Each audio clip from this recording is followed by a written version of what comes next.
ராம் ராம். வாழ்க வளமுடன். Voice of காஞ்சி நேயர் அனைவருக்கும் இனிய மாலை வணக்கம். ஒரு நல்ல அரசாட்சிங்கிறது எப்படி இருக்கணும்? ஒரு ராஜா கிட்ட ஒரு குற்றவாளி வரான். அவன் எப்ப பார்த்தாலும் அவனுக்கு திருடுறது உடனே ஜெயிலுக்கு போறது, திருடுறது ஜெயிலுக்கு போறது, இதே தொழில் அவனுக்கு. அலுப்பு தட்டாத பண்ணிகிட்டே இருக்கான். எவ்வளவு சொன்னாலும் கேட்க மாட்டேங்கிறான். இந்த ராஜாவுக்கு கோபம் வருது. ஏண்டா நீ எப்ப பார்த்தாலும் இதையே செஞ்சுட்டு இருக்க? ஒன்று திருடுறது, பிட் பாக்கெட் அடிக்கிறது, உடனே போய் ஜெயிலுக்கு போறது, அதை ஒத்துக்கவும் ஒத்துக்கிற. உனக்கு வெக்கமே வராதா? இல்லை நான் சொல்ற இந்த தண்டனையை அனுபவிச்சான்னு உனக்கு புத்தி வராதா? திருடக்கூடாது, பாவ செயல் செய்யறோங்கிறது வராதா உனக்கு அப்படின்னு இவர் கேட்குறாரு. என்னங்க சாமி பண்றது? நானும் அதே தொழிலை திரும்ப திரும்ப செய்கிறேன், நீங்களும் அதே தண்டனையை திரும்ப திரும்ப தரீங்க. உங்களுடைய தண்டனையில ஏதானு இம்ப்ரூவ்மெண்ட் இருக்கா? இல்லை வேற ஏதானு எனக்கு திருந்துற மாதிரி ஏதானு வழி சொல்றேலா அப்படின்னு இவன் திரும்ப கேட்குறான். அந்த ராஜாவோ யோசிச்சுட்டு சொல்ற. உடனே இது அங்க அந்த ஊர்ல ஒரு கோர்ட்டு, அந்த கோர்ட்டுக்கு போறது. கோர்ட்ல நீதிபதி கேட்குறாரு இந்த திருடனை பார்த்து, எப்ப பார்த்தாலும் நீ திருட்டு தொழிலை பண்ணிட்டே இருக்க, கைவிட மாட்டேங்கிற, அதே தண்டனைய சேம் தண்டனை அதே மாதிரி அனுபவிக்கிற, அப்ப பார்த்தாலும் உனக்கு புத்தி வரமாட்டேங்கிறது, புத்தி உரைக்காதா, வெக்கமா இருக்காதான்னு திரும்ப நீதிபதி கேட்கிறார். என்னங்க எஜமான் பண்றது? நான் என்னமோ தப்பு பண்றேன் என்னோட தேவைக்கு, நீங்களும் அதே தண்டனையை தானே திருப்பி திருப்பி தர, எனக்கு வேற ஒன்றும் அதுல புரியுற மாதிரியோ பாடம் சொல்ற மாதிரியோ எதுவுமே தரமாட்டேங்கிறல அப்படின்னு கேட்குறான். இந்த தடவை உனக்காக வேண்டியான மாத்திரேண்டா அப்படின்னு சொல்லிட்டு யோசிக்க ஆரம்பிக்கிறார்.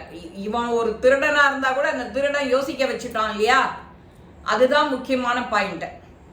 எதுக்குமே தினம் ஒரே மாதிரி வேலையை மொனாட்டனஸா செஞ்சுட்டே இருந்தா நமக்கு எரிச்சல் வரும், கோபம் வரும், அலுப்பு வரும், இதெல்லாம் வரும். அதைத்தான் மாற்றி மாற்றி நாம் செய்யணும் நம்மளுடைய ஆக்டிவிட்டீஸை. ஒரு நாளைக்கு ஒரு கோவிலுக்கு போகணும், சத்சங்கம் போகிறது, 4 பேருக்கு 4 நல்ல விஷயங்களை சொல்லி கொடுக்கறது, 4 ஸ்லோகங்களை சொல்கிறது, இது மாதிரி பண்ணாலே உனக்கு எனர்ஜி நீயே பூஸ்ட் பண்ணிக்கிற. இவர் பார்க்குறார். உடனே ஜெயிலரை கூப்பிடுறார். இவன் இந்த திருடன் இதே தொழிலை பண்ணுறான், இதே தண்டனையை அனுபவிக்கிறான். இந்த தடவை அதை கொஞ்சம் மாற்றணும். சட்டத்தை நாம் மாற்ற முடியாது, அதில் கை வைக்கிறதுக்கான அதிகாரம் நமக்கு கிடையாது. ஆனால் நீ ஜெயிலில் உன்னோட உதவியால் நீ அதை மாற்றலாம். மாத்திரியா? நான் சொல் பேச்சை கேட்குறியா அப்படின்னு அவர் கேட்குறாரு. கண்டிப்பாக செய்கிறேன் சார், இதெல்லாம் செய்யணும் நம்ம அப்படிங்கிறான். அப்போ ஒன்று செய்ய, ஒரு 10 பேரை பிட் பாக்கெட் அடிக்கிறவனை ஜெயிலில் போடு, இவன் ரூம்லேயே. இவனுக்கு வேலை கொடுத்தாதான், வேலை செஞ்சாதான் சாப்பாடு. வேலை கொடுப்பேன், அதுக்கான சம்பளம் கொடுப்பேன், அந்த சம்பளத்தை கொடுத்து தான் நீ சாப்பிடணும், ஃப்ரீ சாப்பாடு கிடையாது. அந்த மிச்சம் ஏதாவது காசு நீ சேர்த்து வச்சுட்டேன்னா போகும்போது நீ வாங்கிக்கலாம். இதுதான் அவனுக்கான பனிஷ்மெண்ட்டுன்னு சொல்கிறேன் இந்த ஒரிஜினல் பிட் பாக்கெட்காரனுக்கு. இன்னொரு 10 பேர் ஆக்ஷன் வந்திருக்கா பாரு, அந்த 10 பேருக்கும் இதே தொழில் தான். அவன் அந்த 10 பேரையும் கூப்பிட்டு இந்த ஜெயிலர் என்ன சொல்றார், இந்த இவன் இவனும் பிட் பாக்கெட்காரன் தான், இவனுக்கு பாடம் சொல்லி கொடுக்கணும் அப்படிங்கிறதுக்காக அவன் டெய்லி சம்பாதிச்சுட்டு வர பணத்தை நீ என்ன பண்ணுவேலோ ஏது பண்ணுவேலோ, நீங்க 10 பேர்ல யாரானு ஒருத்தர் அந்த பணத்தை அடிச்சே ஆகணும். ஆனால் நீங்கள் அடிக்கிறத அவனுக்கு தெரியக்கூடாது. நீங்களே அவன்கிட்ட மிங்கிளாகி அவன் படுற அவஸ்தையை பார்க்கணும், அவன் பாடம் கற்றுக்கணும்னு அந்த ஜெயிலர் சொல்லிடுறார். இவ்வளவு தானே எங்கள் விஷயம் ஈஸியாக போயிடுது அப்படின்னு சொல்லி இது பண்ணிக்கிறான். முதல் நாள் சம்பளம் காலையில் சம்பாதிக்கிறான். ஒரு 50 ரூபா தான் டிஃபன், அவன் கேட்ட டிஃபன் கிடைக்கும்.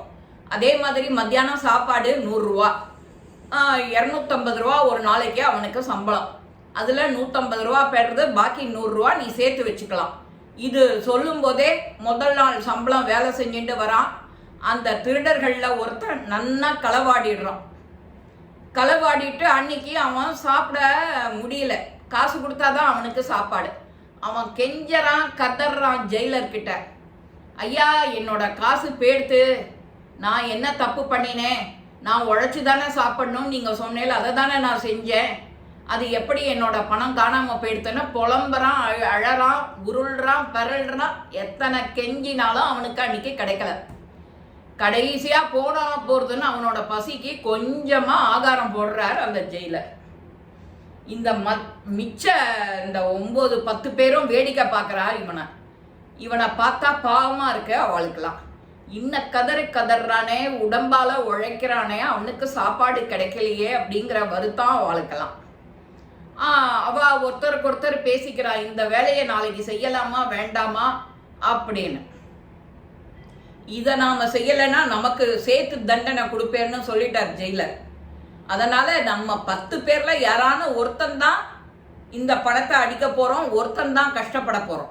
அதனால நீங்க மற்றவ பேரு அவனுக்கு பாடம் சொல்றதுனால இதுக்கு பயம் வேண்டாம் அப்படின்னு அவளுக்குள்ள முடிவெடுத்துக்கிறா. தினம் இவன் வேலை செஞ்சு சம்பாதிச்சுட்டு காசு எடுத்துட்டு வருவான், அதை ஒருத்தன் லூட் பண்ணிடுவான்.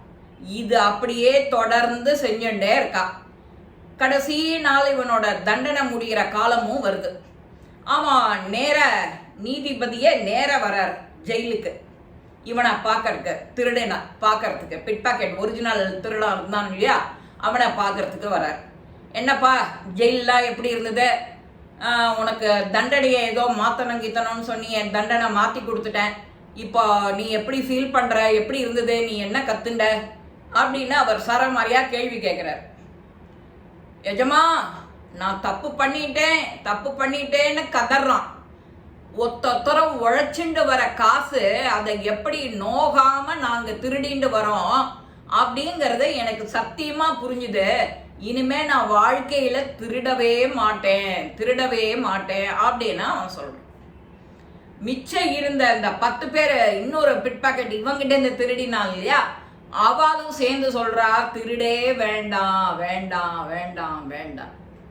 இது எத்தனையோ நம்மளுடைய வள்ளுவருங்கிறவ எத்தனை குறள் சொல்லிட்டு போயிருந்தாலும் ஒன்னொன்னுக்கும் ஒரு அதிகாரத்திலையும் ஒரு திருக்குறளை அப்படி முத்தா சொல்லியிருக்க. இவனுக்கு என்ன சொன்னாலும் முக்கியமா புரியல, ஆனா இவனே ஒரு வழியை சொல்றான், அதை நீதிபதியும் காது கொடுத்து கேட்கிறார், உடனே அதை இம்ப்ளிமெண்ட் பண்றார். அவன் பண்ணதுனால இந்த செல்லுல இருந்தவ அத்தனை பேரும் திருந்திட்டான். ஆக ஒரே அந்த பயிற்சியில 11லேருந்து 15 பேர் திருந்திட்டான். இப்படிதான் வாழ்க்கைங்கிறது நாம யாருக்கான பாடமா இருக்கணும், இல்லை நாம வாழ்க்கையில கத்துட்ட பாடத்தை அடுத்த வாளுக்கு சொல்லணும். இது அவ காது கொடுத்து கேட்கலன்னு நீ கவலைப்படாத. உன்னோட வேலை சொல்ல வேண்டியது. சொல்றதுக்கான தகுதி உனக்கு இருக்கா இல்லையான்லாம் யோசிக்காத. உனக்கு அனுபவ பாடம் இருக்கு, சொல்லு. அவ கேட்காத போறா. கேட்டா ரொம்ப புண்ணியம் உனக்கு தான். கேட்கலையா அதையும் நீ மறந்து உன்னோட வேலையை நீ பார்க்க போயிடணும். இப்படிதான் நம்மளுடைய சமூகத்தை ஒத்தொத்தரா இதே மாதிரி இருந்தோன்னா சமூகத்தை நல்லா சிறப்பாக கொண்டு போயிடலாம். யார் கையில் என்னத்தை இருக்கோ தெரியாது. நம்ம மனுஷனா பிறந்த ஒத்தொத்தரும் ஒரு யாரான ஒருத்தரை திருத்தினா கூட, நம்மளுடைய பேச்சை கேட்டு ஒருத்தன் திருந்தினா கூட நமக்கு சந்தோஷம்தான். என்ன நான் சொல்றது புரியுறதோ இல்லையா?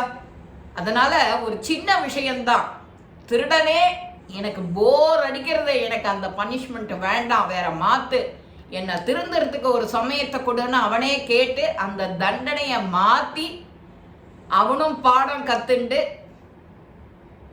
திருந்திடலாம். என்ன ஒரு அற்புதமான தகவல். இந்த பதிவு உங்க எல்லாருக்குமே பிடிச்சிருக்கும். லைக் பண்ணுங்க, ஷேர் பண்ணுங்க, பெல் பட்டனை கிளிக் பண்ணுங்க, சப்ஸ்கிரைப் பண்ணுங்க, கமெண்ட்ஸ் பாக்ஸில் கமெண்ட்ஸ் போடுங்க. ஸ்ரீ மகாபெரிவா திருவடிகளே சரணம். நல்லதே நடக்கும். ஆனந்தமாய் இருப்போம் நண்பர்களே. வாழ்க வளமுடன்.